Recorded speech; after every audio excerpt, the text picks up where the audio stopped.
Bonjour à toutes et à tous, je suis ravie de vous retrouver dans votre magazine hebdomadaire Smart Éducation, un magazine dédié aux nouveaux métiers, nouvelles formations, nouvelles pédagogies, également nouvelles technologies de l'éducation.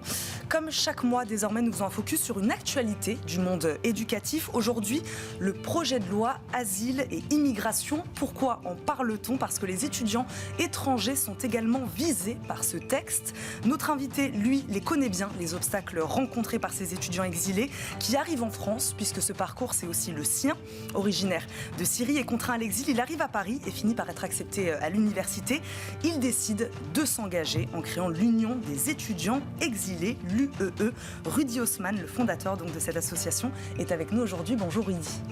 Bonjour et merci beaucoup d'avoir me recevoir ici. Ravi de vous recevoir Rudy, merci beaucoup d'être avec nous. J'aimerais Rudy, si vous le voulez bien, qu'on revienne sur votre parcours. Je le disais, vous faites partie de la communauté kurde en Syrie. En 2011, le printemps arabe éclate et là, qu'est-ce qui se passe ? Moi, en Syrie, j'étais journaliste et activiste de droits de l'homme. J'étais un des activistes qui ont participé à la révolution syrienne. Donc j'étais arrêté plusieurs fois, j'étais torturé et je me trouvais réfugié ici en France grâce à l'aide de Reporters sans frontières qui m'ont ramené ici jusqu'à Paris, France. Donc quand vous arrivez en France, à ce moment-là, l'État français, il vous propose quoi comme possibilité, comme formation Ça fait déjà 9 ans. Quand je suis arrivé en France, je me souviens la première fois, j'ai vu mon assistant social qui me disait que toi, tu es réfugié, tu n'as pas le droit de reprendre tes études. Parce qu'une des choses que je voulais toujours avoir achevé dans mon parcours, c'était de finir mes études de droit pour devenir un avocat qui défend les prisonniers politiques en Syrie. Et on vous a dit c'est pas possible. C'est pas possible parce qu'en fait, à cette époque-là, les réfugiés, c'était pas connu pour la reprise d'études, mais plutôt de travailler dans les métiers en tension, ce qui est le cas jusqu'à aujourd'hui. Mais on a essayé beaucoup. Je me souviens une amie qui m'a dit, en fait, viens, je vais t'aider à avoir cet accès-là. Parce qu'une des préoccupations chez moi, c'était vraiment de finir même mon parcours académique. Donc, ce qu'il a fait, c'est juste, j'ai vu qu'il était en train de créer une lettre de motivation, un CV, et on a postulé à 2 universités, Paris 2 Assas et Paris 8. Paris 2 Assas, ils m'ont accepté. Et là, soudain, en fait, je trouvais que c'était plus facile d'avoir un accès aux études via une lettre de motivation et contact direct avec les universités. Plus tard, il y avait la vague des Syriens qui commençait à arriver en France, 2016-2015. Et là, en fait, avec d'autres amis, on a décidé de créer une sorte de collectif, en fait, de recevoir des gens dans un café qui était à Châtelet et de dire, venez, on va vous aider d'avoir accès aux études supérieures. Ce qu'on a fait, en fait, c'était d'avoir un savoir-faire vers l'accès aux études supérieures via ces groupes, ces personnes qui ont réussi à avoir cet accès-là, et petit à petit, en fait, de les aider. Comment on le fait en fait? Alors, on va y revenir évidemment donc sur cet engagement, le travail que vous faites au sein de cette association. Moi j'aimerais savoir, Rudy Haussmann, peut-être pour élargir un peu le sujet, les obstacles donc, que vous avez rencontrés à votre arrivée en France pour vous inscrire justement à l'université, est-ce qu'ils sont les mêmes pour tous les jeunes? Moi, j'ai vu un chiffre, comment vous expliquez aujourd'hui que dans le monde, donc ça c'est un chiffre monde, sur 108 millions de personnes, on compte seulement 6% de réfugiés scolarisés dans l'enseignement supérieur. Ça veut dire que c'est un problème global. Aujourd'hui, quand on est étranger, qu'on arrive dans un pays, qu'on est jeune ou plus ou moins jeune, on a du mal à rentrer dans l'enseignement supérieur. Ça, c'est un vrai sujet. Exactement. En fait, les obstacles, ils sont énormes et ils sont plusieurs. Donc, la première, c'est que quand on arrive en France, il n'y a pas un accompagnement vers l'accès aux études supérieures. C'est-à-dire qu'en fait, là, par exemple, en France, l'UFI, qui est censé, en fait, de donner un accès aux cours de français, et ça s'arrête jusqu'à niveau A2. Or, pour avoir accès aux études supérieures, c'est niveau B2 minimum, en fait. Les cours de l'UFI, jusqu'à aujourd'hui, malheureusement, les problèmes, c'est qu'en fait, on va trouver 50 personnes dans la même salle avec 50 différents niveaux aussi. C'est-à-dire qu'en fait, une personne qui a envie de reprendre ses études, il va se trouver avec des gens que ça fait 5 ans, 10 ans, 20 ans qui se trouvent sur le territoire français et qui apprennent le français encore. Et qu'en fait, il n'y a pas cet accompagnement vers un français académique. Aujourd'hui, si on parle de l'accès aux études, à part le problème qui est lié au cours de français académique, il y a en fait l'accès aux procédures. C'est-à-dire, en fait, c'est pour un étudiant exilé, par exemple, un demandeur d'asile, il y a un DAP. DAP, c'est la demande d'admission préalable, qui est dédiée seulement pour la première année d'études. Pour les Français, il y a Parcoursup. Donc, les agents de l'université, en fait, ils n'ont pas du tout formé sur les étudiants exilés demandeurs d'asile qui se trouvent sur le territoire français, qui doivent suivre une procédure qui s'appelle DAP. Avec DAP aussi, on ne sait pas où on doit envoyer le dossier. Il y a seulement un dossier qui est à part, qui s'appelle dossier vert.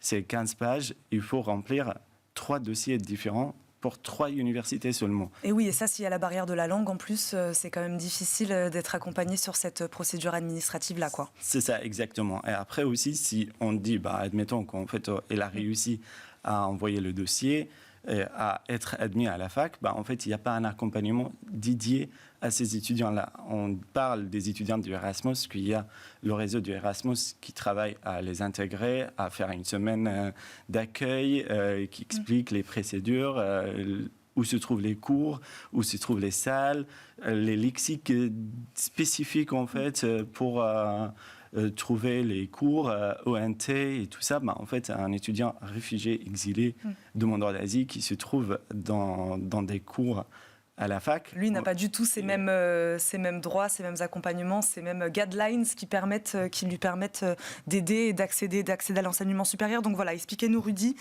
donc quand est-ce qu'elle est née, cette union des étudiants exilés, très précisément, et donc son ambition, on l'a un peu compris déjà, vous nous l'avez dit, mais voilà, c'était donc de les accompagner, eux, un peu sur toutes ces procédures-là, c'est ça ? C'est ça, en fait. L'Union des étudiants exilés, elle est créée officiellement en 2018. Ouais. On a commencé comme un collectif en 2015-2016. En 2018, en fait, on a décidé de créer cette association parce que dans les cafés, quand on a commencé, on n'arrivait plus en fait à recevoir des gens parce qu'il y avait trop de monde. Trop de monde et on se trouvait chaque samedi avec 100 personnes qui nous attendaient dans des cafés. Et donc, le propriétaire du café, il vient, il nous dit, en fait, non, il faut acheter de café, il faut consommer.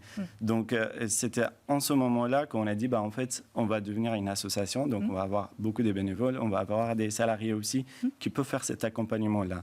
Donc, l'Union des étudiants exilés, elle est née d'un besoin de manque d'accompagnement dédié et spécifique pour les personnes exilées qui ont envie de reprendre leurs études supérieures. Donc c'est quoi les profils de ces bénévoles là, qui travaillent avec vous ? Bénévoles ou salariés d'ailleurs ? En fait, les bénévoles, on a beaucoup des étudiants qui sont des étudiants exilés, qui ont un parcours d'exil, qui ont réussi à avoir un accès aux études supérieures. Ça, c'est et qui donc, comme vous, veulent accompagner ces nouveaux arrivants en France, c'est ça ? Exactement, parce qu'en fait, nous, on a un savoir-faire, c'est-à-dire on sait toutes les procédures spécifiques dédiées aux personnes exilées, comment on peut le faire, comment on peut contacter les responsables de formation, comment on peut les convaincre aussi, parce qu'on a eu les mêmes problèmes, donc on a réussi. L'idée de l'Union, c'était d'éviter toutes les personnes exilées qui sont arrivées en France, les galères que nous, on a vécues. Tous les obstacles qu'on a vécus, comment on peut travailler à les aider à ne pas vivre ce que nous, on a vécu. Donc, c'est-à-dire un demandeur d'asile qui vient, on dit, première année, c'est DAP, deuxième année, c'est cette procédure. En master, là, il y a mon master où il y a d'autres procédures à expliquer bien, à lui expliquer aussi les disciplines aussi, les domaines d'études, c'est-à-dire... Les filières possibles. Exactement, parce qu'en fait, beaucoup de personnes exilées qui viennent, ils disent, en fait, moi, j'étais journaliste, mais là, je ne veux plus être journaliste. Comment je peux reprendre mes études dans l'informatique, par exemple, ou comment je peux faire sciences politiques ou d'autres. Donc, on lui explique comment ça se peut faire, quelle est la procédure à suivre. Et en plus aussi de ça, on essaye de lui dire, en fait, ce domaine-là, il va te donner cette possibilité de travail ou telle université qui est plus solidaire avec des profils comme toi, plus que l'autre université, parce que malheureusement, pas toutes les universités sont solidaires et ils sont accueillantes des personnes exilées aussi. Et bien justement, ça aussi, c'est un travail que vous faites au sein de l'Union des étudiants exilés. C'est sensibiliser les administrations, c'est ça, les universités, les écoles, à cette question de l'accueil des étudiants étrangers. Ça, c'est une partie aussi importante de votre travail. C'est ça, en fait. On a travaillé aussi, on est membre de Réseau MENS. Donc, Réseau MENS, c'est un réseau national des universités, on peut dire des universités solidaires dans l'accueil des étudiants exilés. Et avec ce réseau-là, en fait, qui a été mis en place, qui a plus que 52 universités et des établissements de l'enseignement supérieur. 52 établissements en France aujourd'hui font partie de ce réseau-là. C'est ça. Et l'Union des étudiants exilés, il fait partie du bureau et de CA de ce réseau, en fait. Et là, en fait, on travaille beaucoup avec eux sur quelle est la spécificité d'un étudiant exilé, quel est son besoin de tutorat, d'accompagnement, des traumas aussi qu'il a vécu et comment les profs et les agents universitaires elles peuvent être solidaires avec lui, mais d'une manière qui n'est pas basée sur la l'égalité comme un étudiant francophone, mais de l'équité. L'équité, qu'est-ce que ça veut dire? C'est en fait d'outiller cet étudiant exilé des outils qui peuvent être nécessaires pour que cet étudiant-là, il réussisse son parcours académique. C'est-à-dire de faire un tutorat, de lui passer des notes des cours, parce qu'en fait, un étudiant exilé, elle n'a pas forcément un ordinateur, donc il ne peut pas taper derrière le prof qui parle hyper vite et tout ça. Et puis aussi d'avoir des cours de méthodologie spécifiques aussi, parce que le fait de savoir faire une dissertation, c'est une méthodologie française, mais ce n'est pas forcément un étudiant exilé qui vient de Syrie ou de l'Afghanistan. Il a eu la même méthodologie académique. Donc c'est ça ce qu'on travaille et c'est ça ce qu'on essaye de faire avec les agents universitaires. Le temps passe hyper vite, il nous reste 1 minute 30, 2 minutes. Je l'ai dit, il faut qu'on fasse le lien avec l'actualité. Que dit aujourd'hui Rudy Haussmann, ce projet de loi Asile-Immigration pour l'accueil des étudiants étrangers? Et pourquoi aujourd'hui les associations, elles dénoncent plutôt des atteintes sans précédent aux droits des personnes exilées? Il dit une seule phrase, restreinte l'accès et l'intégration des personnes exilées qui sont déjà en France. Et durcit cette intégration qui est hyper volontaire de la part des personnes exilées. Et là, si je parle de ce qui est lié aux étudiants exilés, là, par exemple, il y a l'article 1G qui était adopté, qui était ajouté par la commission des lois au Sénat. En fait, elle prévoit, par exemple, un contrôle annuel sur la carte pluriannuelle des étudiants qui sont venus en France pour étudier. Qu'est-ce que fait ça? En fait, ça ajoute un stress qui est énorme d'un étudiant qui est censé être stable, focus seulement sur ses études. Là, en fait, c'est comme si on venait contrôler un étudiant français en lui disant au bout d'un premier semestre, tes résultats, c'est pas trop ça, c'est un peu ça. C'est exactement ça, parce qu'ils ont ajouté une caractère réel et sérieux des études. Mais qu'est-ce que ça veut dire ça? On ne sait pas, et ça a donné un pouvoir au préfet, à la préfecture en fait, de savoir si cette étude ou ce parcours-là était réel ou sérieux.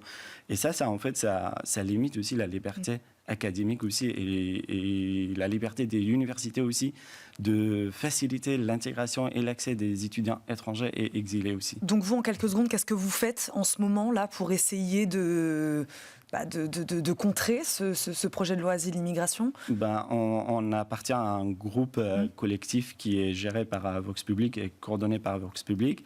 Et là, on est avec 51 associations qui soutient les personnes exilées et pour la première fois aussi les associations de personnes exilées qui ont une voix pour dénoncer cette loi-là et travailler beaucoup pour améliorer en fait cette loi. Malheureusement, jusqu'à aujourd'hui, on n'est pas très écouté. On essaye beaucoup, mais on lutte encore et on essaye.